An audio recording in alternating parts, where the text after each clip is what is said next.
इस संगठन के दोनों कार्यकारिणी और दोनों अध्यक्ष महोदय का धन्यवाद और संचालक जी का सबसे बड़ा धन्यवाद कि इन्होंने मुझे इस मंच पर अपना विचार रखने के लिए मुझे मौका दिया। तो साथियों, हम लोग एक यूनियन का गठन करने जा रहे हैं जो कि अभी रजिस्टर्ड नहीं हुआ है। उसका नाम है इंडिपेंडेंट रेलवे लेबर यूनियन और इसका नाम हम लोगों ने डॉक्टर भीमराव अम्बेडकर जी द्वारा इंडिपेंडेंट लेबर यूनियन के नाम पर रखा हमने, उसी से हमने इस नाम को चयन किया।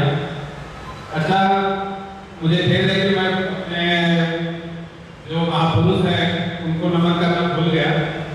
मैं डॉक्टर भीमराव अम्बेडकर जी और हमारे भगत जी और अब्दुल कलाम जी को सतत नमन करना चाहता हूँ। और अम्बेडकर जी ने जो भी हमारे लिए कार्य किया है वो बहुत ही सराहनीय है और हमारे लिए बहुत ही एक वरदान के रूप में है।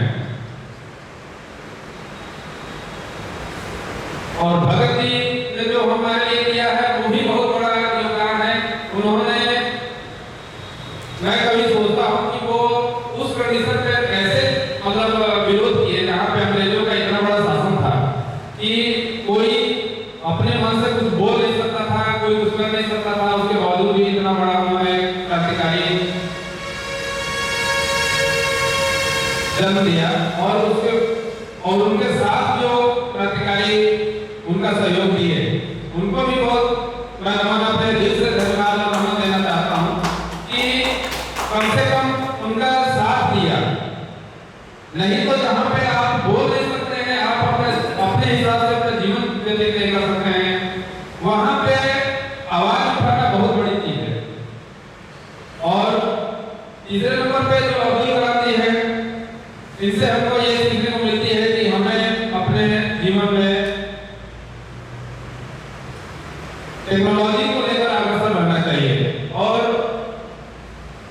पढ़ाई के साथ साथ हमें अपने बुद्धि का प्रयोग बहुत ही अच्छे तरीके से करना चाहिए।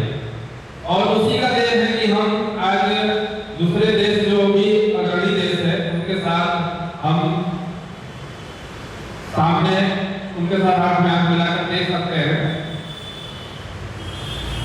तो जो भी हमारे महापुरुष रहे हैं उनको फिर से दोबारा मैं सशक्त नमन करना चाह रहा हूँ।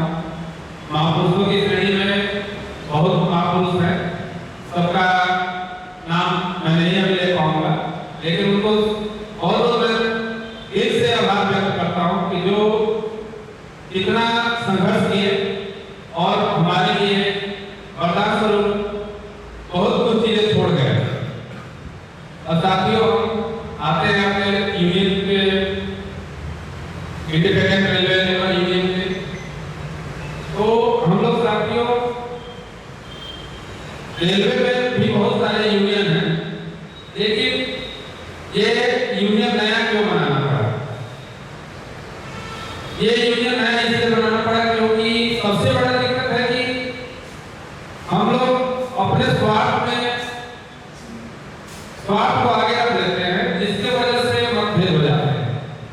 हमें अपने स्वार्थ को पीछे रखकर हमें सबके बारे में अगर सोचे तो ज्यादा अच्छा रहेगा और तब जाकर हम आगे अग्रसर हो पाएंगे और तब जाकर हम विकास कर पाएंगे। लेकिन सबसे बड़ी दिक्कत है कि हम अपने बारे में सोचने लगते हैं। मुझे तो ये लगता है कि पद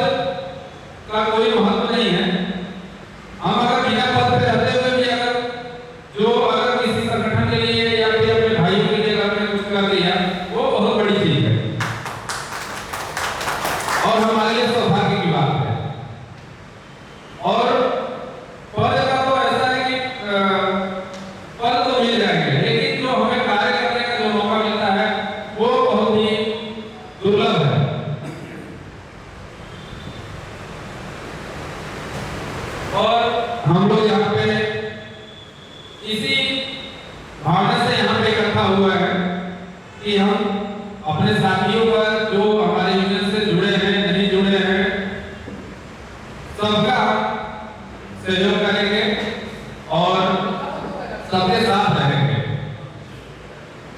और इस तरह हम